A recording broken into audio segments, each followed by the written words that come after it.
nós vamos ter esse debate aí, nós estamos com o Humberto presente, que ele é nosso diretor de marketing e sócio fundador da Objective. O Marcelo Walter, que é nosso líder da área ágil, então ele que comanda tudo da Objective, e o Silvio Lopes, que é o head de arquitetura e novas plataformas na Sodexo. Então eles três vai conversar com vocês aí, vai fazer um debate sobre arquitetura e agilidade.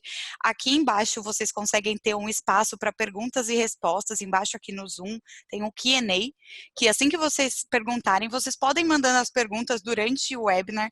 Se a gente não conseguir encaixar no roteiro, no contexto, no debate, a gente puxa, deixa um tempo no final, abre 5 minutos para responder todo mundo, para responder vocês, mas assim que a gente receber as perguntas e já for dando para encaixar, vocês fiquem tranquilos que a gente vai colocando. Ou então, se preferirem mandar aqui pelo chat, também fiquem à vontade. O Q&A é mais para a gente conseguir ter controle de quem já perguntou, quem a gente já conseguiu responder, atender. Então, é mais por esse sentido. A nossa ideia é que esse webinar ele dure 55 minutos, né? Porque a gente já comeu um pouquinho aí do tempo, mas ele vai até às 6 horas da tarde.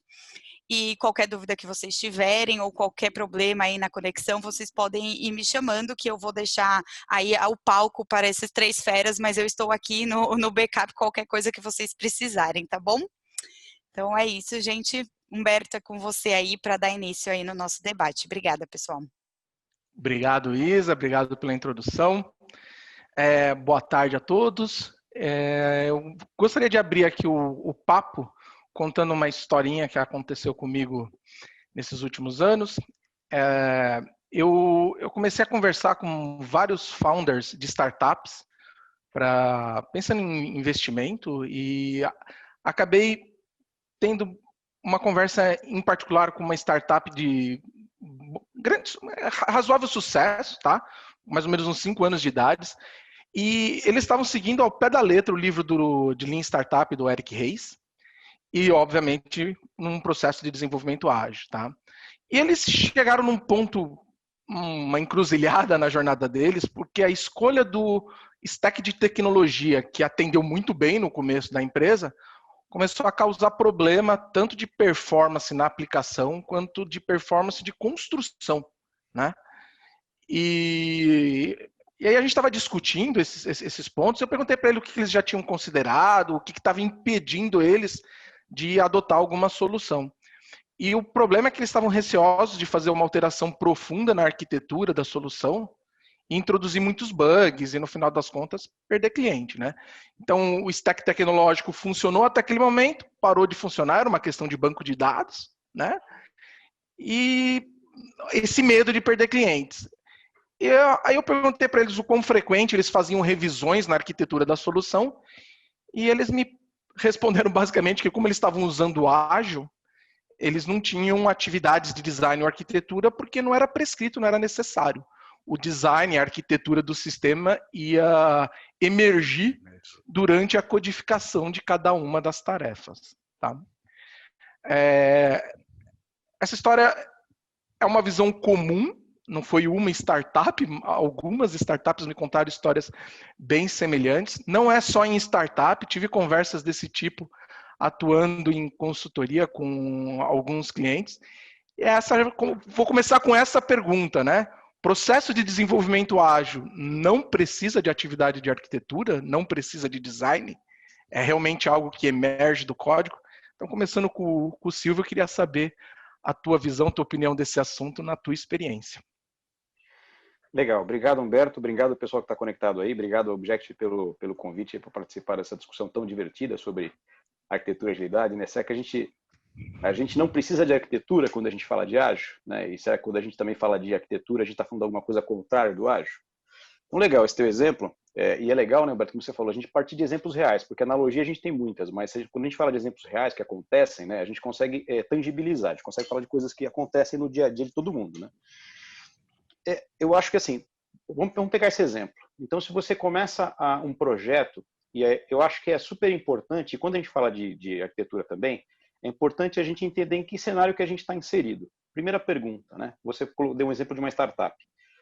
Então, qual o cenário que esses caras estavam? É um produto novo? É uma coisa que eu vou lançar, que eu vou aprender, que é um produto que eu não tenho hoje, né? Porque a gente fala muito esse é um exemplo legal de startup. Tem outras empresas que passam por outro momento, empresas que são grandes e que querem lançar alguma coisa digital no mercado, né?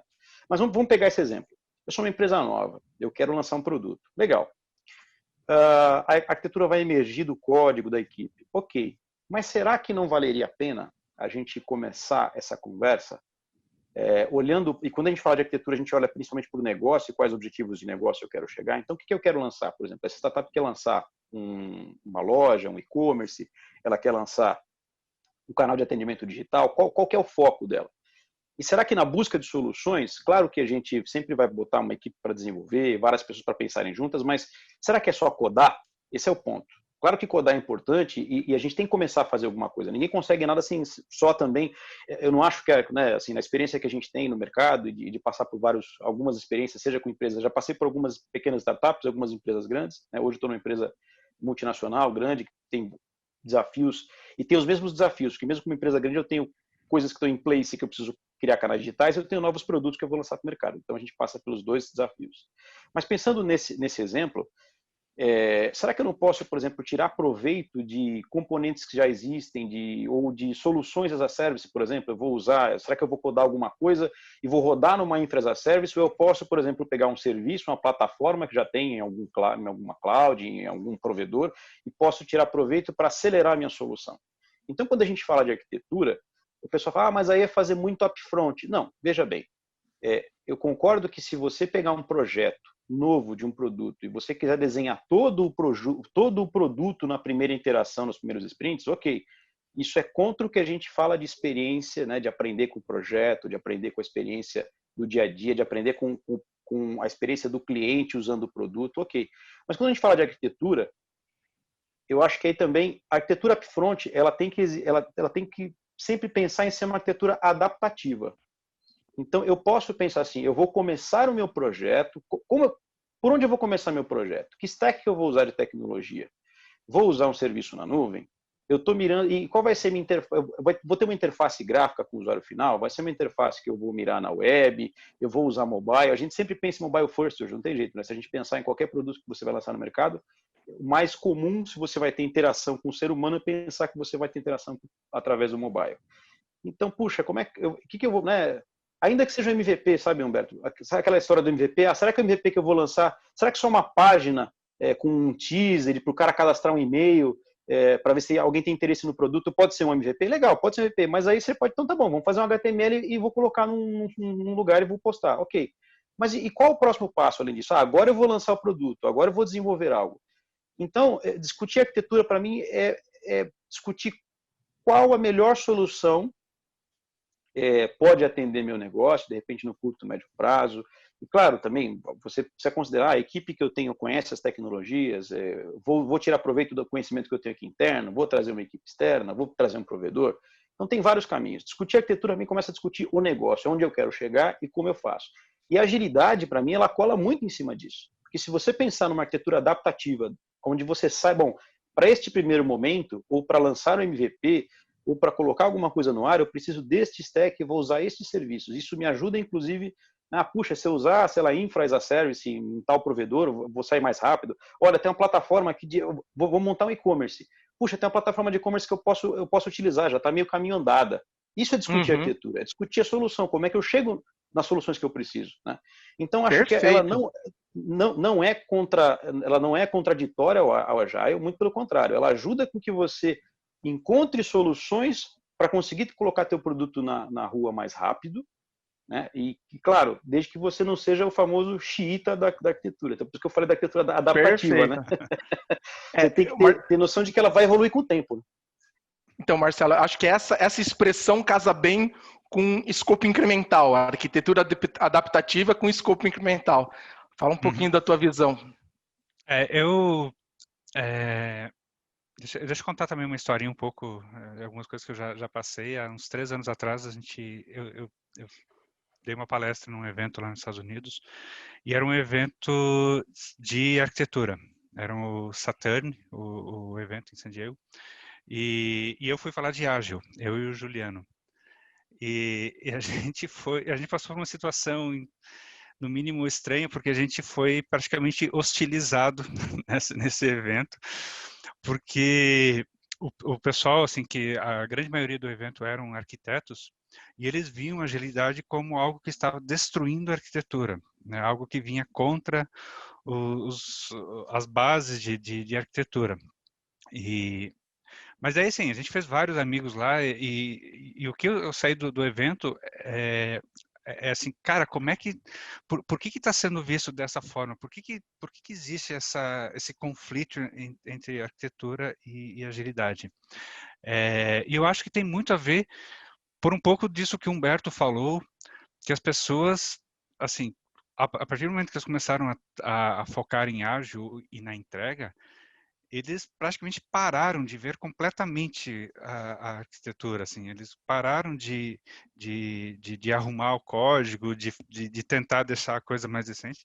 E isso vai contra a própria raiz de agilidade. É estranho a gente falar isso, mas se você pegasse os primeiros métodos ágeis, o Swing Programming foi o primeiro lá em 2000 que lançou, ele era muito pautado em testes automatizados, refactoring, continuous integration, continuous delivery, que tem muito a ver com arquitetura, né? Você precisa montar a base de arquitetura para você conseguir fazer essas coisas.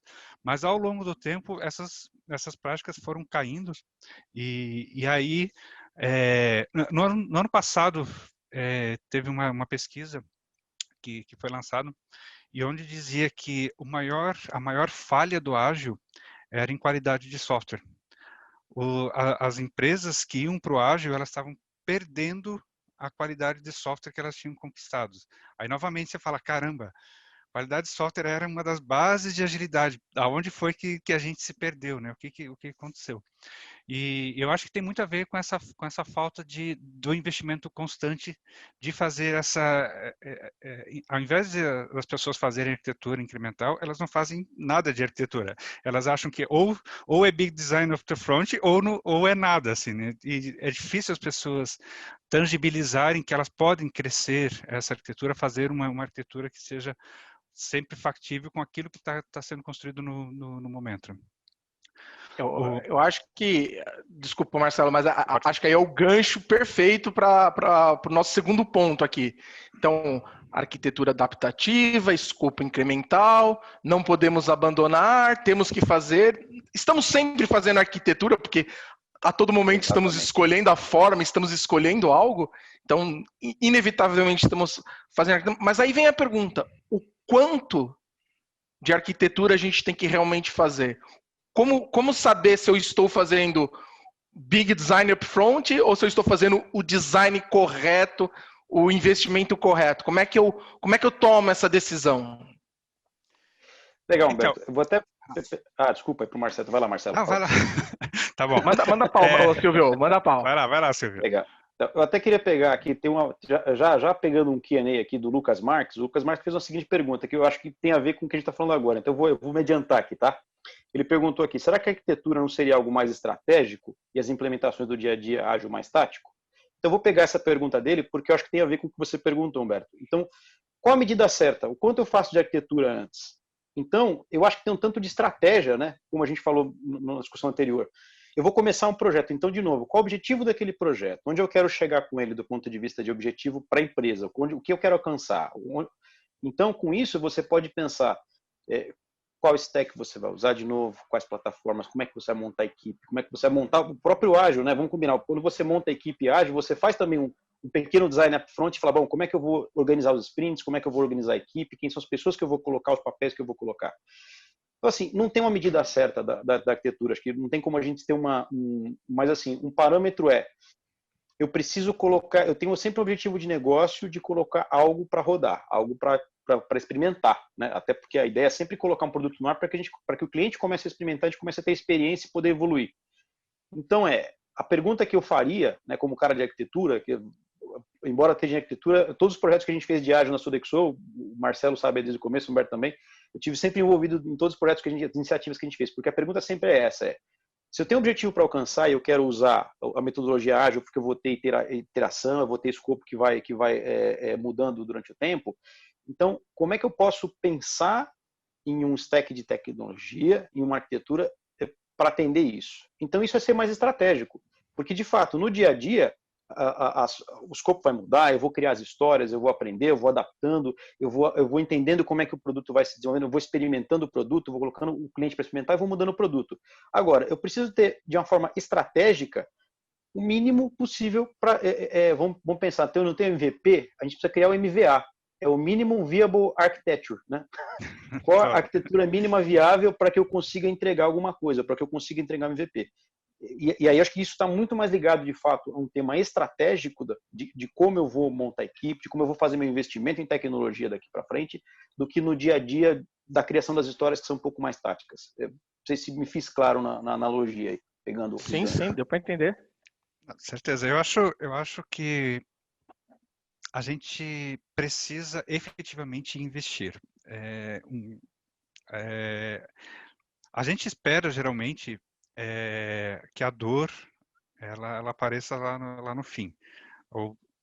O exemplo lá que o Humberto falou, a startup chegou um momento que, assim, ou mudava a arquitetura ou a startup morria, assim, né? Tipo, e isso acontece em muitos, não só em startups, mas em grandes empresas. Tem o artigo lá do Joe Yoder, do Big Ball of Mud, né, que ele fala o seguinte, que todo grande sistema de empresas, ele vai crescendo até se tornar uma grande bola de lama, né, que é natural isso. É natural ter trocentas integrações, ter trocentas puxadinhos e a despreocupação com a arquitetura, ela leva... E chega um momento, o Klaus falou isso, né, que chega um momento que o software vira hardware, né? Você não consegue mais mexer, né, de tão trincado que ficou o negócio, e aí você fala, cara, então nesse momento eu vou investir em arquitetura. Cara, nesse momento já era, assim, né? Você já pode ter perdido muito, ou você tá... Eu soube de um banco, nesse tempo de pandemia, um banco digital que ficou um dia inteiro fora do ar por problemas de arquitetura, por problemas de não ter de não ter feito testes e coisas assim. E, cara, imagina o prejuízo disso. Um dia inteiro um banco ficar fora do ar. Neste momento, ok, ainda vale a pena investir em arquitetura, mas quando você deve investir em arquitetura? Na minha opinião, você tem que investir em arquitetura no momento da criação.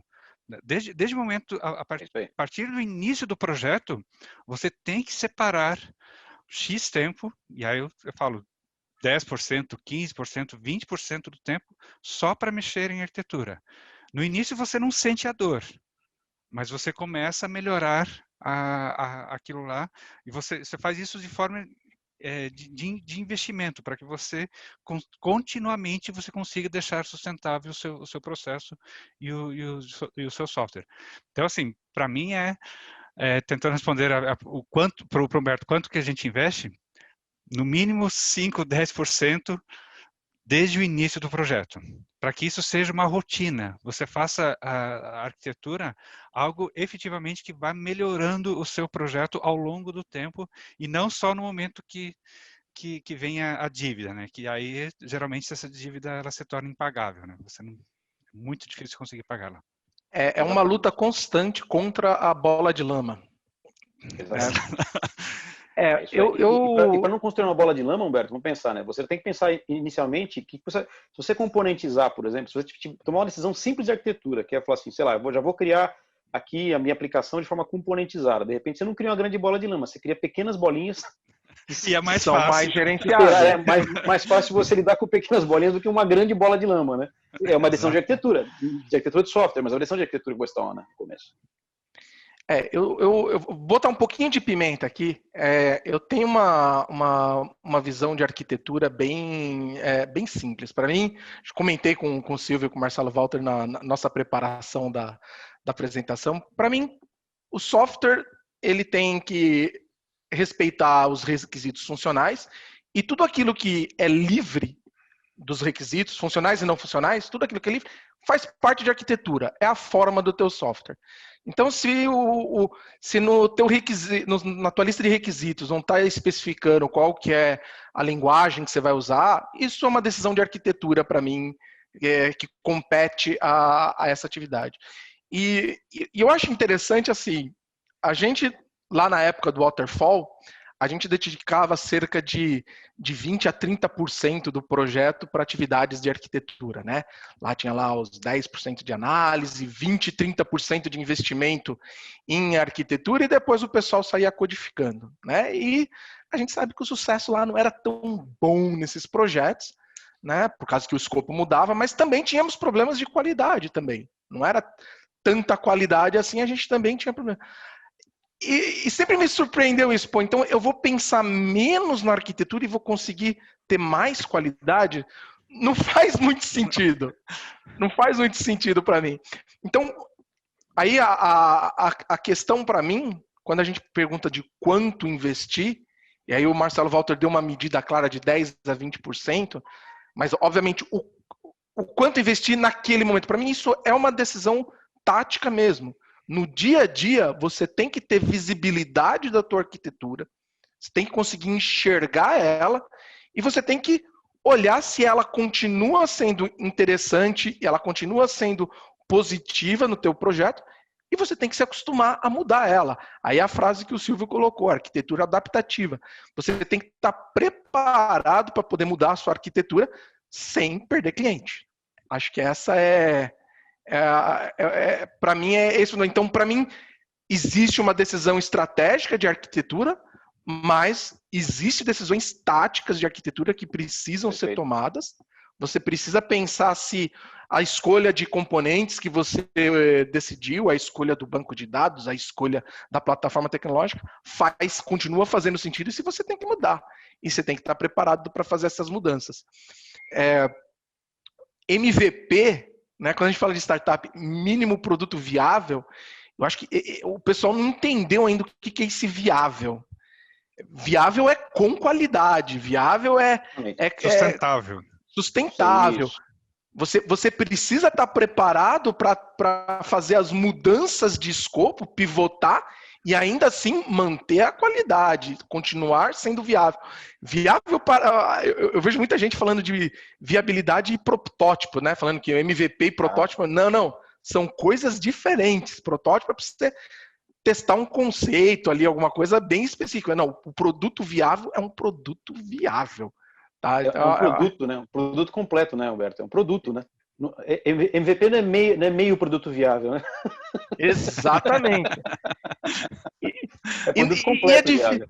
E é difícil você construir um produto sem pensar e você está sempre pensando em arquitetura. Por mais que você queira evitar o big design upfront, você tem que escolher o stack tecnológico sem saber o que vai acontecer no dia seguinte. Pode ser que no dia seguinte você tenha um requisito que fala, meu Deus, errei. Não era melhor Scala, era melhor Java ou JavaScript. Então, o quando para mim é sempre. Você tem que estar sempre investindo. Exato. Tem que ter a visibilidade para poder saber quando é que está funcionando e quando é que não está, né? E é tudo aquilo que compete à forma. Eu acho que essa é uma das grandes diferenças do modelo Waterfall para o modelo ágil em termos de arquitetura. No modelo Waterfall, você costumava olhar a arquitetura lá no início do projeto, onde ele fazia realmente a definição, a arquitetura, as dependências, etc., e fazia todo o esquema, né, do software, junto com o planejamento. No ágil, não é que você não tem essa fase. Você tem essa fase distribuída ao longo de toda a semana. O que você não pode fazer é esquecer disso, mas você tem que ter essa fase distribuída em todas as semanas para você conseguir continuamente fazendo essa arquitetura. Né?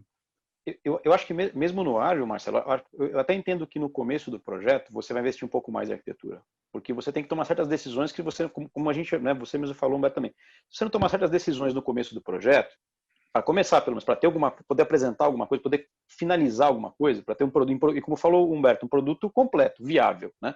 Qual a arquitetura que eu preciso para isso, pelo menos? Você tem que criar uma visão. Mas é importantíssimo que a gente não faz review de código, review da própria UX, experiência do usuário, é a mesma coisa, a arquitetura também tem que ter review. Faz review de arquitetura. Deveria fazer. Vou dar um exemplo real que aconteceu com a gente lá na Sodexo. A gente ia subir um serviço novo, né, num canal digital nosso, e a gente fez uma escolha de uma solução de dados em cloud. estudamos, tal, enfim, isso aqui eu acho que é mais legal, ok, fizemos, construímos, era um serviço que ia ter um alto volume de acesso, e a gente, né, enquanto a gente construía, em dado momento a gente já tinha alguma coisa suficiente para fazer um teste de carga, por exemplo. E a gente ainda não estava com o serviço pronto, mas ia levar uns 3 sprints para deixar aquele serviço pronto. No segundo sprint a gente conseguiu, vamos fazer um teste de carga aqui. E a gente percebeu que a gente tinha alguns problemas de performance. E agora? Agora eu preciso mudar esse componente que eu escolhi, porque a gente começou a testar algumas coisas. Então, assim, de novo, não pode ser, não, eu escolhi isso aqui, é com isso que eu vou. Cara, peraí, mas eu também não posso oferecer um serviço ruim, porque um produto completo é um produto que funciona corretamente. E aí acho que a gente vai falar um pouco disso também, mas como é que resolve? Mas tem que mudar, tem que fazer refactoring. Bom, aí tem outra pergunta que se faz também sobre arquitetura e sobre agilidade, que é, peraí, quando você começou seu projeto, você desenhou um processo, uma esteira de desenvolvimento, pensando em qualidade, pensando em teste automatizado. Acho que eu estou batendo a carteira um pouco do Humberto, o Humberto vai falar sobre isso. Mas ele vai me deixar, rapidinho. Mas então, assim, como é que você faz uma mudança de arquitetura no meio do caminho? Né? Aí eu vou voltar a pergunta para o Humberto e para o Marcelo. Então, assim, se a gente está sempre revisitando, chegamos aqui num consenso nós três de que a gente sempre vai revisitar a arquitetura, que a arquitetura tem que ser adaptativa, ou seja, com a evolução do meu projeto, eu vou entendendo onde eu preciso mudar, quais são os pontos, né, de dor, quais são, ou que não atende. Nesse caso que eu dei exemplo, a gente tinha um componente, claro, de arquitetura que estava causando um gargalo em alta performance, em acesso, alto volume de acesso. Ficou claro isso, fizemos um teste, não atendeu esse componente, então preciso trocar. Aí, por N características, ok. E aí? Agora eu jogo tudo fora, os sprints foram jogados fora? Aí depende de como você também pensou a arquitetura lá atrás, né? Então, assim, no nosso caso, o que a gente fez? A gente trocou esse componente, criou as adaptações necessárias, teve que adaptar código, mas como eu tinha os testes automatizados funcionais, eu fiz uma troca de um componente que era um componente, digamos, mais de integração e de dados aqui. Eu não mudei front-end, eu não mudei a experiência do usuário. Então, eu consegui adaptar a minha arquitetura porque eu precisava, eu entendi que ela não ia atender os requisitos que eu precisava de alta performance e alto volume de acesso. E a gente conseguiu trocar, claro, em tempo de voo, não, mas a gente conseguiu adaptar e a gente não perdeu tudo que foi feito. A gente só teve que adaptar e fazer um refactoring. Mas eu tenho que estar sempre olhando a arquitetura, eu tenho que estar sempre repensando. Né? E isso que você comentou, lá dessa empresa que você conheceu, Humberto, acho que é um dos cases que a gente mais vê por aí no mercado. Eu lancei um produto, super legal, o pessoal gostou. Agora não escala, agora não performa. E aí? E agora, José? Como diria o poeta. O legal é que o Silvio levantou e cortou, né? Assim, já resolveu a parada. Que é a mesma resposta que eu dei para o founder, né? Como é que você faz a mudança de arquitetura sem perder cliente, sem introduzir bugs? Eu sou fanzaço, adoro teste automatizado. Eu lembro quando a gente começou a fazer teste automatizado lá em 96, 97, o nosso objetivo era poder dormir durante o final de semana. Era um objetivo bem... Era bem raiz, né? Eu lembro do Extreme Programming, né? De você poder sair às 5 horas da tarde, né? A gente olhava aquilo e falava, nossa, é isso que eu quero, eu tenho certeza, é isso que eu quero. E...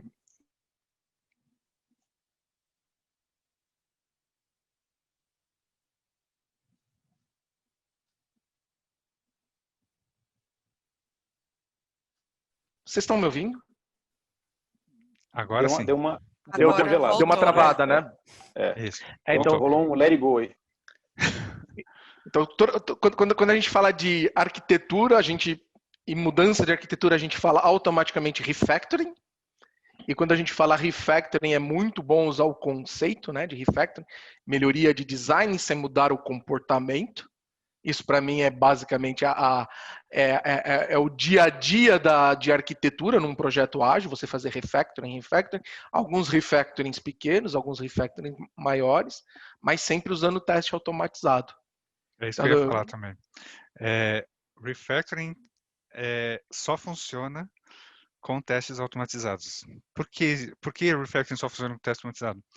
Porque você precisa ter garantia, né, como não quebrar aquilo que está funcionando. teste automatizado é que traz essa segurança para você. Então, para mim, uma arquitetura incremental, ela está ligado a você constantemente fazer refactoring, o qual depende de você ter cobertura de testes automatizados, né? Porque senão você não consegue, você não tem confiança para mudar. Sem confiança para mudar, você não mexe em coisa que acha que está funcionando, né? E aí você não Tá melhora. funcionando, não mexe. Tá funcionando, não mexe. O diabinho que Princípio mora do básico lado da esquerdo. engenharia. Mas é uma base, assim, você precisa efetivamente, e aí eu não falo mais nem, teste automatizado para mim não é mais nem investimento, é uma questão de você sobreviver, assim, do software sobreviver, né? Sem teste automatizado, na minha experiência e onde, não tem um software que consiga ser sustentável por muito tempo, né? E a gente tem o exemplo contrário, né? Um dos softwares que a Objective fez lá em 95 começou a fazer, está no ar até hoje em grandes produções, porque a gente começou a colocar teste automatizado lá desde o início. Isso te dá uma sustentabilidade absurda. Você muda você muda front-end, você muda back-end, você entra novas features, você muda a linguagem, você muda. Sem dúvida. A gente mudou a linguagem de programação do sistema. A gente desenvolveu o sistema inicialmente em Smalltalk. O contexto da linguagem, de tecnologia, a gente não achava mais profissional para contratar. E os que a gente tinha não conseguia reter, porque os caras falavam, vocês querem que eu vire um desenvolvedor de COBOL? O que vocês querem com a gente? Então, uma situação de contexto que não tem nada a ver com requisito funcional, não tem nada a ver com requisito, não tem a ver com o negócio da empresa, né? Então, a gente tomou a decisão, vamos mudar de Smalltalk para Java, e essa mudança só foi possível porque a gente tinha uma base de testes automatizados que permitiu fazer uma mudança drástica de arquitetura de uma forma consciente, sem perda de qualidade, sem perda de velocidade de entrega. Quer dizer, tivemos percalços aí no meio do caminho, porque tivemos que treinar todo um time que sabia muito bem desenvolver em Smalltalk, começar a desenvolver em Java. Então teve toda a mudança, mas ela foi possível.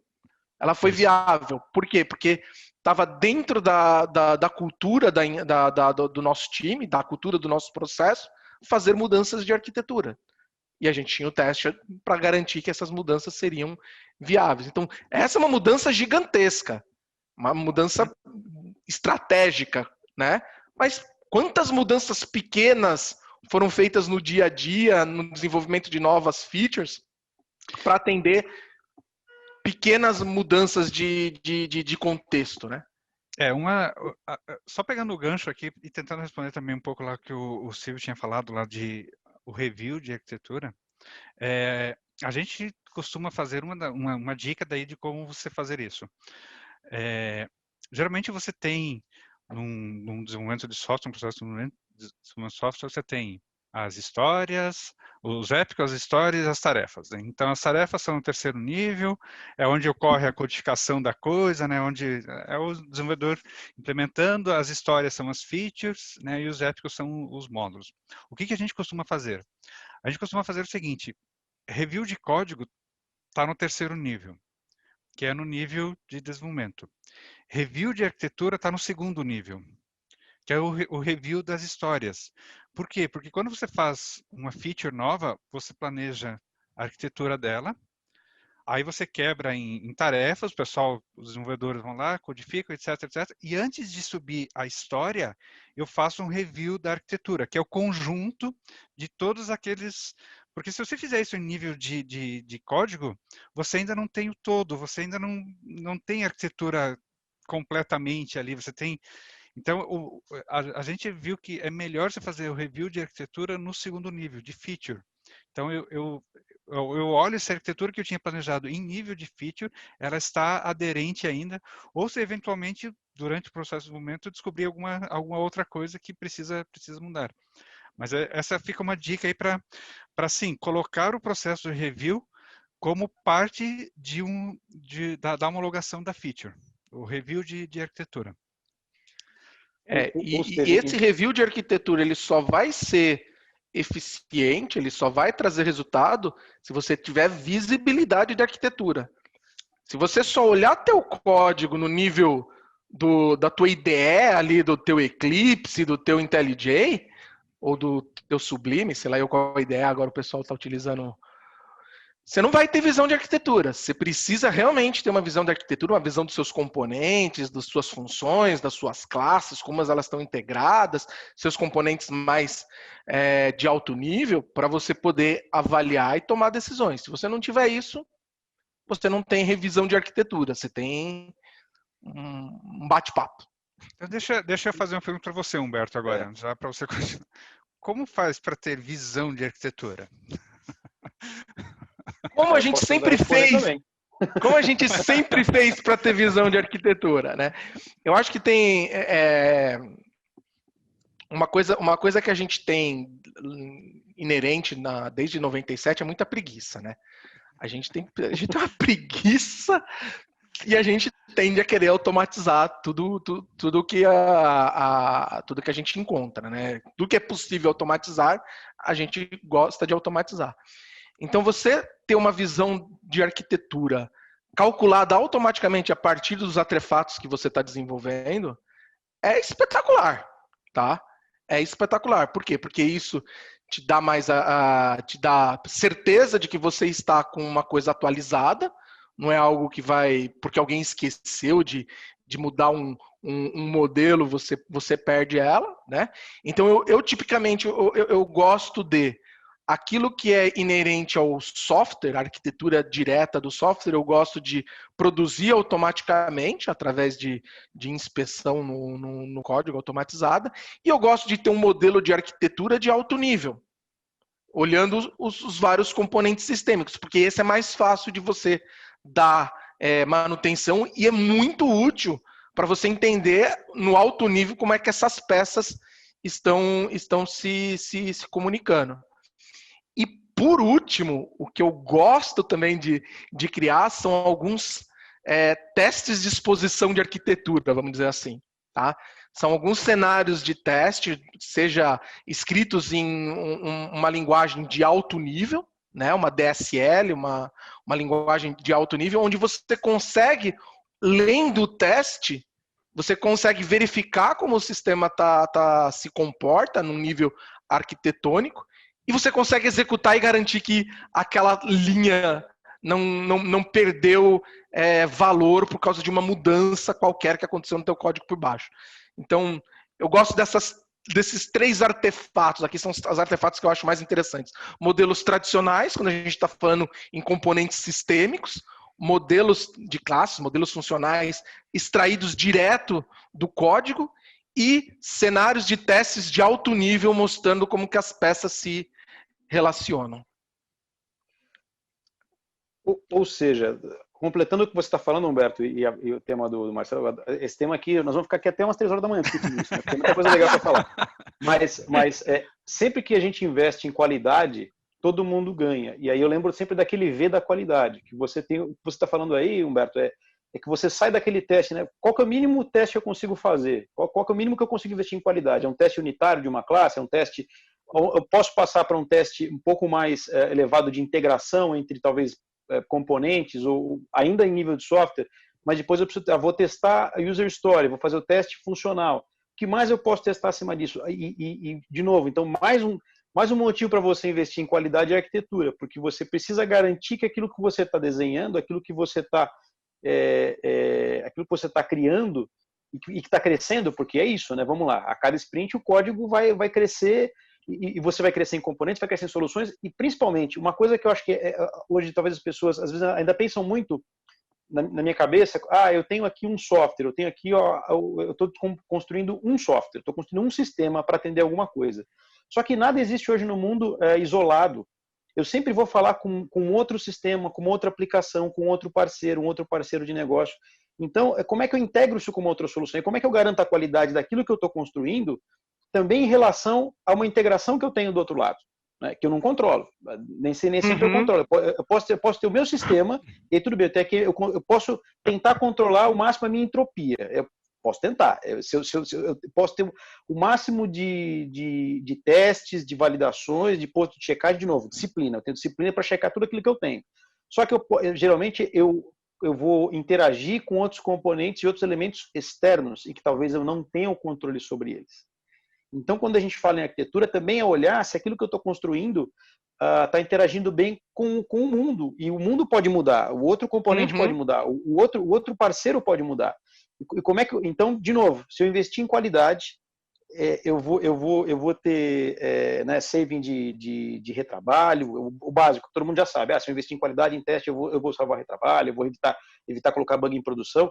Mas mais do que isso, se eu criar um processo de qualidade em V que tem níveis de checagem em diferentes proporções, né, até em nível de épico, por exemplo, eu vou garantir que o meu projeto ele tem qualidade interna e eu posso, inclusive, começar a inspecionar. Tem inspeções que garantem que mesmo aquilo que está fora do meu controle, porque eu sempre vou interagir com alguém, de novo, gente, não tem software mais que funciona sozinho, não tem mais sistema cilado, não existe mais isso em nenhum lugar do mundo, seja na startup, seja na empresa grande.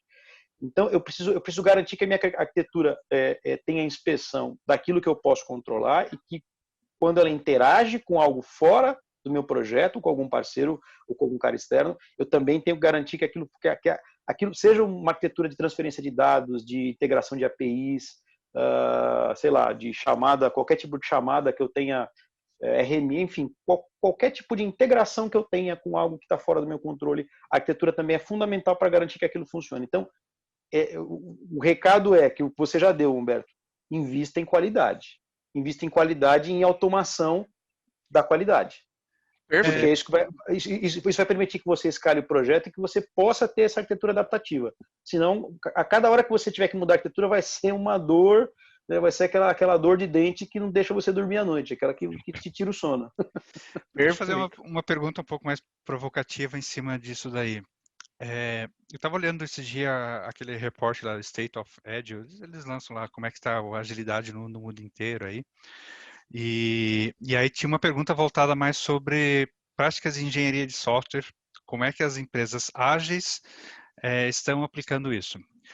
E aí eu vi lá que automação de testes unitários, 65%, acho que 65, 66% das empresas dizem que fazem testes unitários no seu desenvolvimento. Testes integrados, funcionais, etc., menos de 15% das empresas automatizam. Cara, assim... Pois é. Por quê? Por que vocês acham que é tão difícil as empresas verem, elas não veem valor, ou elas não veem a dor, ou o que é que está acontecendo? Porque vai explodir, lá na frente explode o negócio. Mas aí você tocou num ponto importante, Marcelo, que assim, talvez não vejam a dor. Às vezes a dor não está tão exposta. E eu já vi também equipes assim que acabam, vamos combinar, como é que eu posso dizer? sem ser muito... Né? Vamos ser transparentes aqui. Algumas equipes acabam acostumando com algum nível de retrabalho. Acabam achando que aquilo faz parte do jogo. E é desperdício, na verdade, né? Quando a gente fala de ágil, a gente fala muito de Lean também, né? A maioria dos princípios que vieram do ágil vem lá do Lean, vem lá do conceito da Toyota, que é evitar também o desperdício, focar no cliente, naquilo que eu tenho que entregar para o cliente e evitar desperdício. Não, esse exemplo, vou voltar sempre que eu dei, por exemplo. Mas eu tenho aqui uma integração com um parceiro externo. Mas o problema é lá no parceiro, não? Então ok. Então não é meu código, né? Eu tenho aqui um problema recorrente, por exemplo, sei lá, a plataforma do parceiro cai, perde conexão, os dados não vêm na velocidade que eu preciso, então é um problema do outro lado. Cara, você tem que entregar isso na ponta. A tua responsabilidade é entregar para o cliente a melhor experiência. Mudou a API do outro lado, não, mas o problema foi dele que mudou. Então, exatamente, não existe problema do outro lado. Falar que mudou do outro lado, cara, o problema é nosso, né? O cara mudou lá, mas eu estou integrado com ele. Eu posso tomar a decisão de mudar de parceiro, ou eu posso criar uma arquitetura que seja, por exemplo, seja mais resiliente, que ela seja, né, seja suscetível a falhas. E aí a tua pergunta, talvez as pessoas não sintam essa dor, ou não esteja claro para todo mundo qual é a dor. Porque o quanto isso afeta, por exemplo, o quanto não tem um teste, como você falou, um teste em nível de integração, de user story, um teste mais abrangente, o quanto isso afeta o seu dia a dia. Agora, será que você está olhando lá na produção, qual que é a experiência do teu cliente? Esse outro ponto importante. A gente vai para um outro lado que é assim, tá bom, a gente está discutindo aqui, muito bacana, como fazer arquitetura, como testar, investir em qualidade, todo mundo concordou, bacana o consenso. Agora, você está acompanhando lá na ponta a experiência do teu cliente no teu produto, você monitora isso, você vê quanto tempo fica fora, você vê quanto tempo leva. Ah, mas é só durante a hora do almoço que, cara, durante a hora do almoço que você, de repente, quer que seu produto performe, você vai aceitar que tenha, sei lá, X tempos de espera, né, o problema de performance específico. Então, vou para o outro lado que é assim, o quanto a gente está olhando o nosso projeto de dentro e quanto a gente está olhando de fora, enquanto cliente. Será que a gente está conseguindo expor? Por isso, talvez, às vezes, a dor não apareça. Será que a gente está olhando aqui só o que... estamos conseguindo entregar, estamos entregando com sucesso, o nosso lead time está bom, o nosso cycle time está ótimo. E onde estão lá as nossas famosas KPIs, os nossos OKRs? Como é que a gente está olhando o que está sendo entregue para o cliente e a experiência que ele tem lá fora? Então, será que a gente está conseguindo enxergar essa dor? Porque quando a gente enxerga essa dor, e estou falando isso, Marcelo, porque em alguns casos, lá na Solexo, a gente já pegou muito problema de arquitetura, de definição, por perceber que em determinados cenários, mas aquela user story, ou aquela feature, aquele serviço falha em determinada situação. Qual é o cenário? Então, é só no dia a dia, olhando a experiência do cliente, monitorando a experiência do cara, é que às vezes eu consigo identificar um problema de arquitetura. Um problema pode ser problema de código, mas até um problema. Fala, puxa, peraí, mas nesse momento, quando eu chamo essa API, ou quando eu coloco esse parceiro aqui, quando eu trago essa informação, essa classe aqui traz um volume de dados muito pesado, então nesse cenário acontece um problema. Né? Então, eu não sei se todas as empresas têm investido porque têm sentido essa dor. É uma dúvida que eu tenho. Se as empresas estão conseguindo enxergar a dor que, de repente, o usuário passa numa situação específica.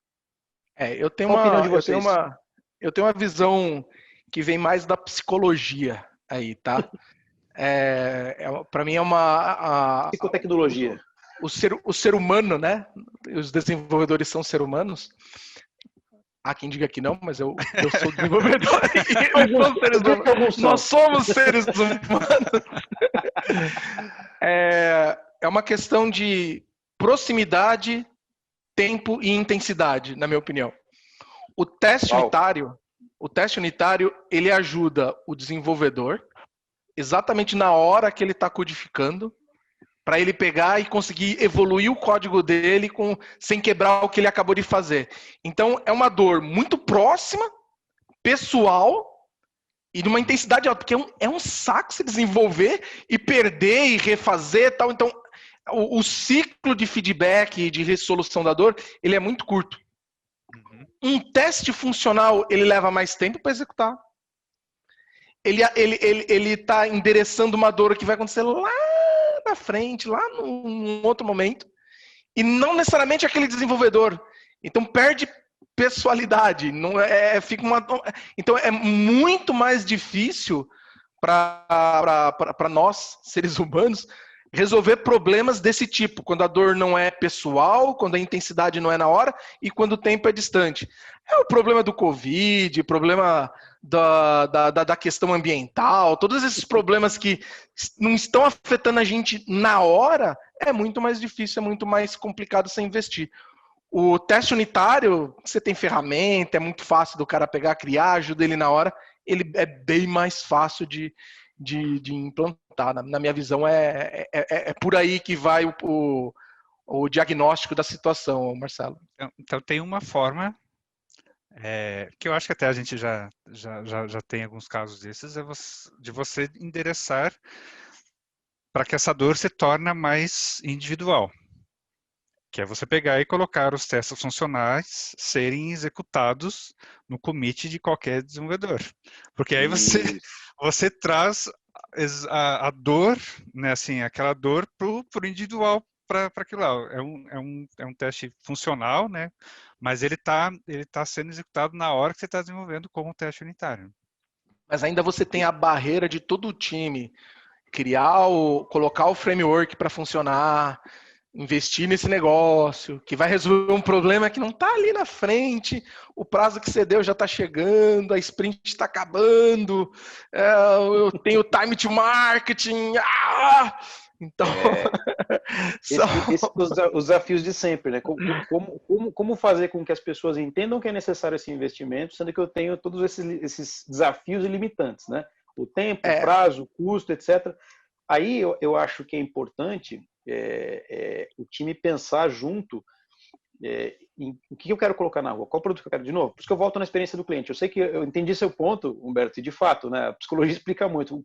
Todo mundo vai querer resolver aquilo que está mais premente, aquilo que está mais à frente, ali na cara, todo mundo está sentindo. Então, eu gostei da visão do Marcelo.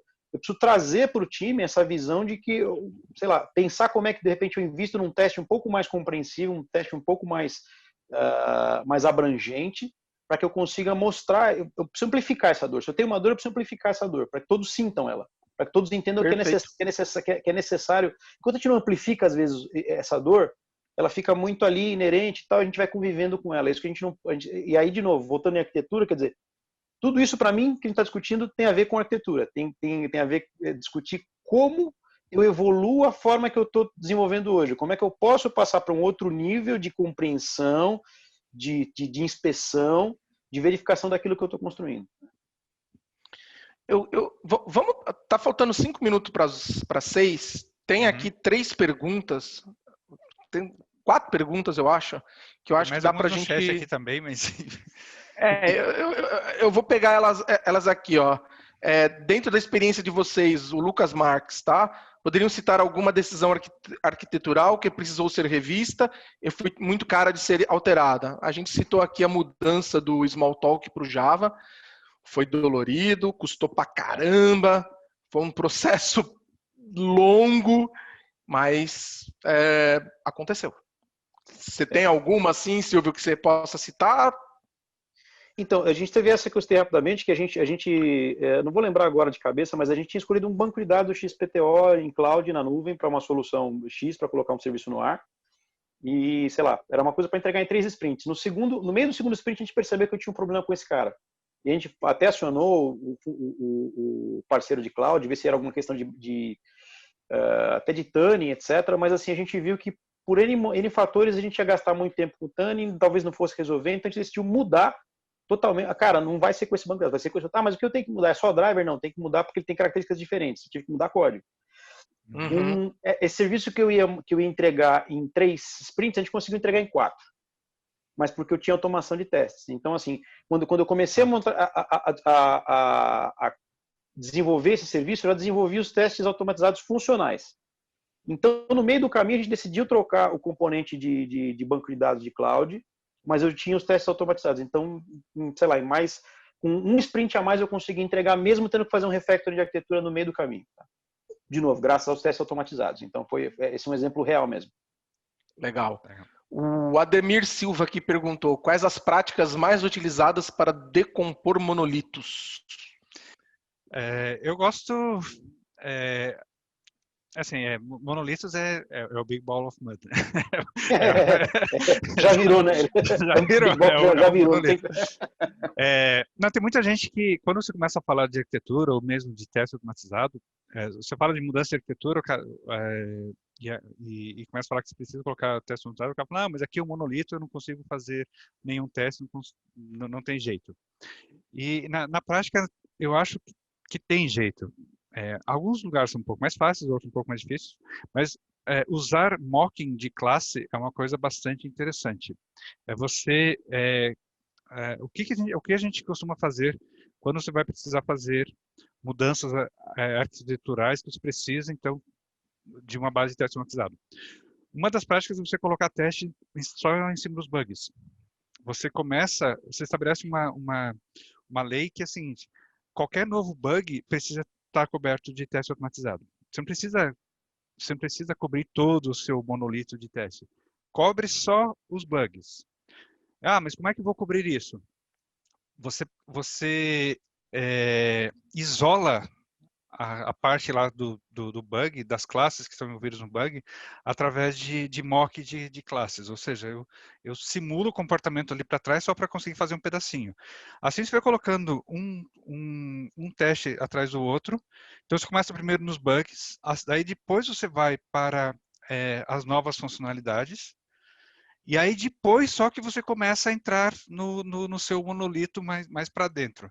Eventualmente vai ter partes do seu monolito que você não vai mudar. E beleza, se ele não teve nem bug e não está envolvido em nem novas funcionalidades, eventualmente você não precisa cobrir tudo aquilo de testes, eventualmente você não precisa realmente mudar tudo, a arquitetura daquilo lá. Só fazendo essas duas práticas, você já vai conseguir decompor bastante e conseguir tomar decisões melhores de arquiteturas. Então, mock, teste automatizado e um processo de não ter pressa. Você não vai dissolver a sua bola de lama no primeiro mês que você estiver investindo nisso. Tá? Vai ser um processo mais caro. Eu diria, Humberto, que também há monolitos e monolitos, né? Vamos lá. Tem alguns que são talvez você tem que abandonar mesmo, né? Assim, eu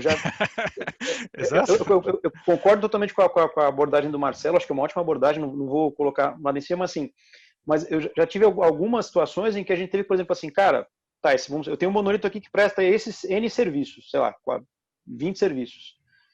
Cara, para faturar isso aqui que está aqui dentro, vai ser tão mais caro, tão dolorido, que eu preferi criar um serviço fora, então vou começar vou criar um novo serviço, cara, do zero. Isso aqui eu vou jogar, essa parte do monolito eu não vou usar. Eu vou simplesmente, compensa eu criar um novo serviço, um outro componente que faça aquela funcionalidade, né? Se eu consigo fazer isso, do que tentar, porque, concordo, a abordagem é ótima que você colocou, Marcelo, mas também eu acho que às vezes precisa fazer uma pequena análise de ROI, o quanto Sim, fazer todo esse trabalho, certeza, né, de mapeamento, isso aqui eu vou levar, sei lá, 4 sprints para fazer, tá bom.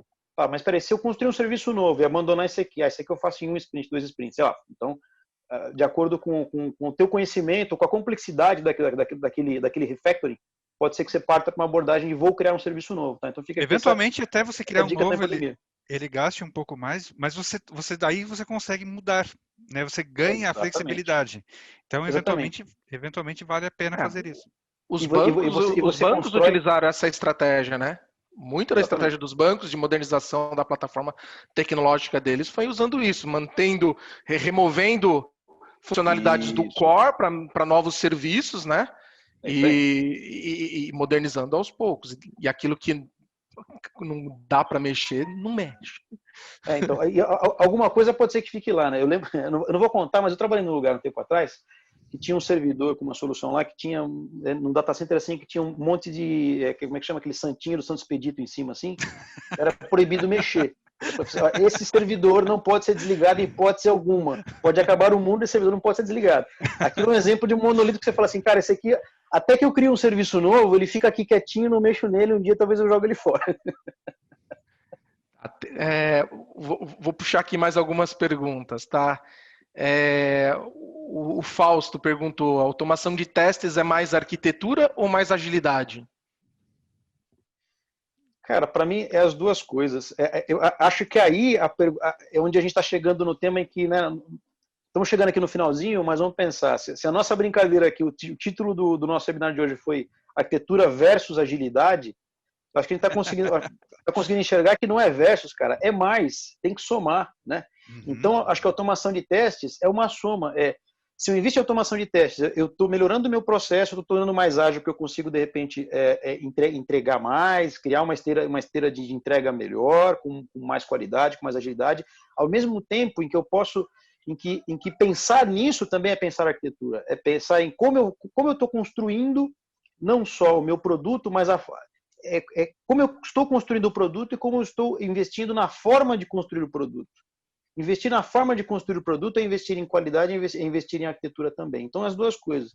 Aí, para quem viu o post que eu fiz lá no LinkedIn, que eu brinquei que era agilidade e arquitetura era o Batman versus Super-Homem, né? Para quem assistiu o filme, você vê que os caras têm perspectivas diferentes ali. Um é mais estratégia, o outro é mais porrada, o outro é mais força, tal. Mas você vê que a coisa funciona quando os dois unem as forças, né?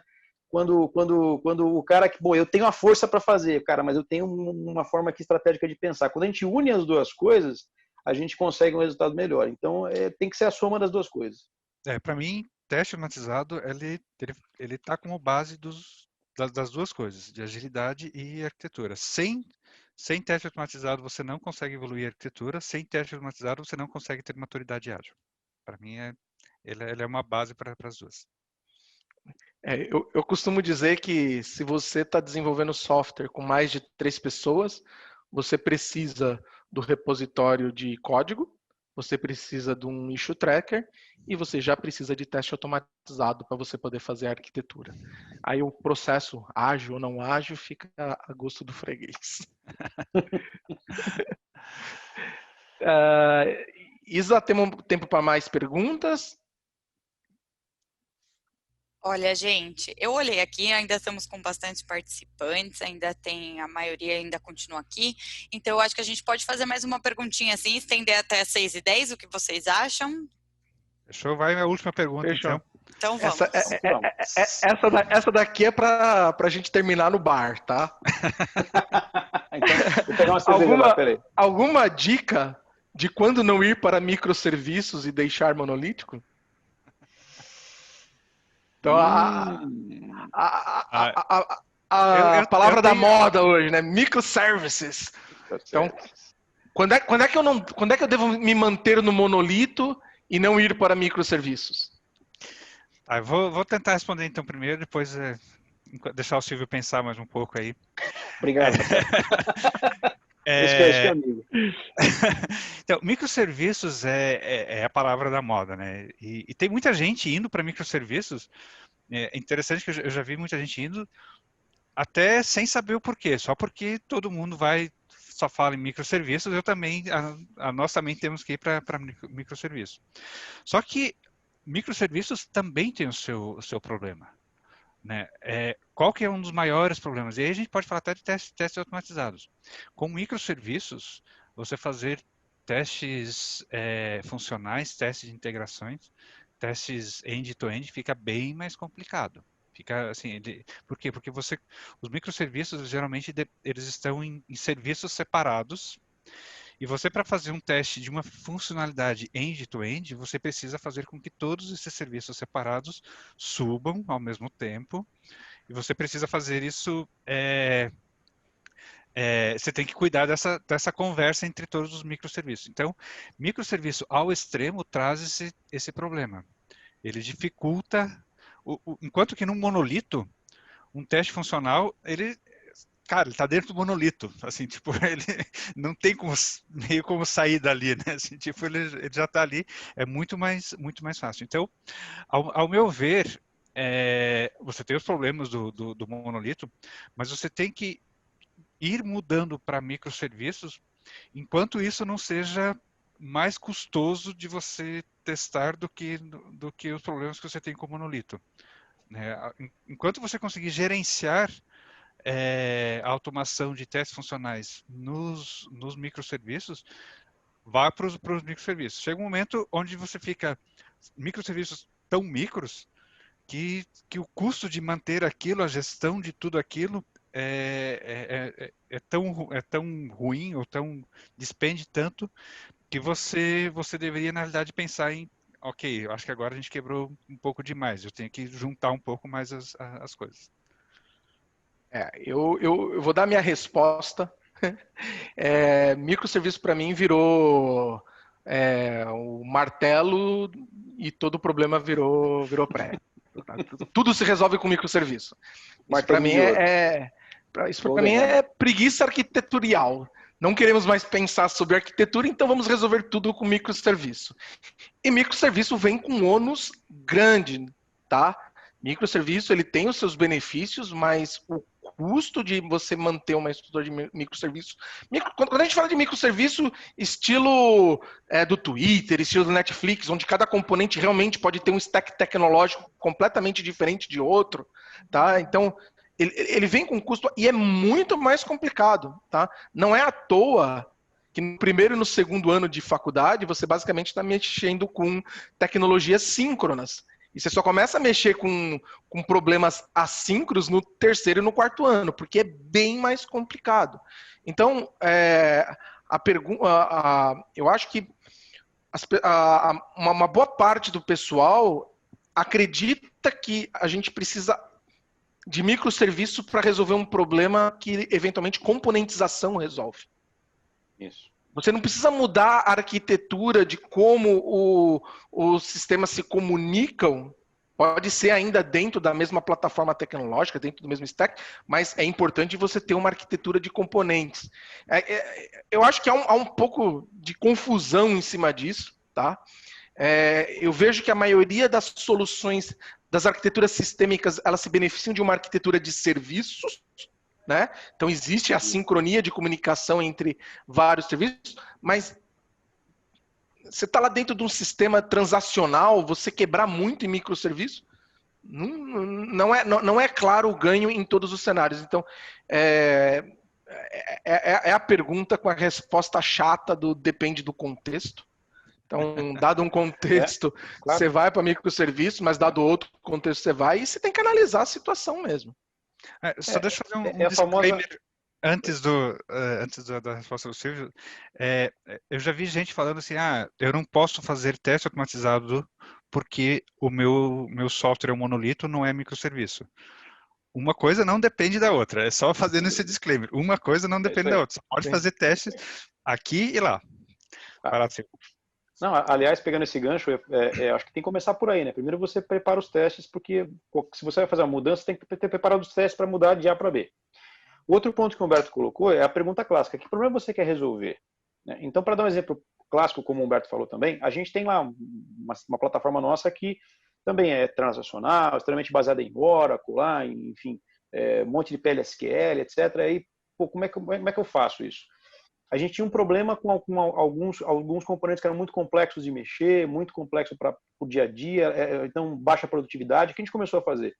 Dá para pegar tudo e transformar em microserviço? Como falou também o Marcelo e o Humberto, microserviço é um outro conceito, é uma coisa autocontida, totalmente isolada, e não necessariamente você vai conseguir, se você tem um monolito, de novo, porque eu falei, há monolitos e monolitos, né? Se você tem um monolito muito complexo, seja uma tecnologia, sei lá, COBOL, alguma coisa muito antiga, talvez você não vai conseguir quebrar esse cara, e qual o custo de quebrar esse cara? Então, eu gosto também da ideia de componentização, por exemplo. Talvez componentização pode ser uma saída talvez curto ou médio prazo e baixo e médio custo também, onde você não vai investir tanto e te resolve por algum tempo. E de repente você fala, até como o Humberto citou, os bancos fizeram isso. Espera aí, essa plataforma, eu já investi muito nessa plataforma, isso aqui está muito, muito complexo, muito monolito. Eu vou ter que construir alguma coisa fora. Eu passo a fazer um outro investimento. Por isso que aí volta também o tema da estratégia. Então, o que eu quero? Eu quero manter essa plataforma e eu vou componentizá-la, eu vou transformá-la em microserviço. Qual vai ser o custo disso? Quanto tempo vai demorar? Qual o esforço e qual o custo? Será que não vale mais a pena eu construir algo novo e ir migrando os serviços do monolito para um serviço novo? Aí sim eu vou construir. Outra coisa com o microserviço, como lembrou bem o Marcelo, quando eu vou construir meu serviço, eu preciso pensar muito na arquitetura que eu vou usar, já pensar nos testes, como é que eu vou automatizar os testes, inclusive. Até porque os microserviços, por serem muito autocontidos, eu preciso pensar, inclusive, como é que eu vou preparar a massa de teste para esses caras, porque cada um, né, vai ser independente do outro. Como é que eu posso encadear um teste em vários microserviços? Então, é bacana, o Humberto também tem um nome meio da moda, microserviço, ok. Talvez seja legal, talvez não. Depende do problema que você quer resolver e o tamanho da pedra que você quer quebrar. Talvez seja melhor jogar essa pedra fora. Eu sempre penso nisso, dependendo do tamanho do problema. Né? A história do nó górgio, né? Quem conhece lá a história do nó górgio da mitologia, de vez em quando é quebrar o nó górgio. Né? Para desatar o nó, a melhor ferramenta para desatar um nó pode ser a espada. Corta o nó. E terminamos com uma metáfora. Não podia faltar. Bom, gente, agradeço muito a participação de todo mundo. Infelizmente, a gente já está estourando aí, já são quase 6h15, né? Então eu vou deixar finalizar aqui para vocês. A gente gravou este webinar, então eu vou disponibilizar para todo mundo, todos os participantes aqui vão estar recebendo, tá? A gente vai subir ele no YouTube também, para quem quiser rever. Peço desculpas de não conseguir atender todo mundo hoje, talvez a gente depois conversa, marque outro bate-papo aí, tem muita coisa para falar. E queria agradecer, Silvio, você principalmente por toda a atenção que você deu para a gente, disponibilidade, o Marcelo e o Humberto aí por trazer também esse conhecimento e compartilhar com a gente. Então, agradeço aí vocês, gente, muito obrigada. Aguardem a gravação e até a próxima aí. Legal. Até a próxima, pessoal. Aproveitando aí, obrigado, pessoal. Obrigado pelo convite, Objective, Isabelle, Marcelo, Humberto, pela parceria aí de sempre. E a todos conectados aí. Muito obrigado. Boa noite. Obrigado a todos. Boa noite. Tchau, gente. Falou. Boa noite.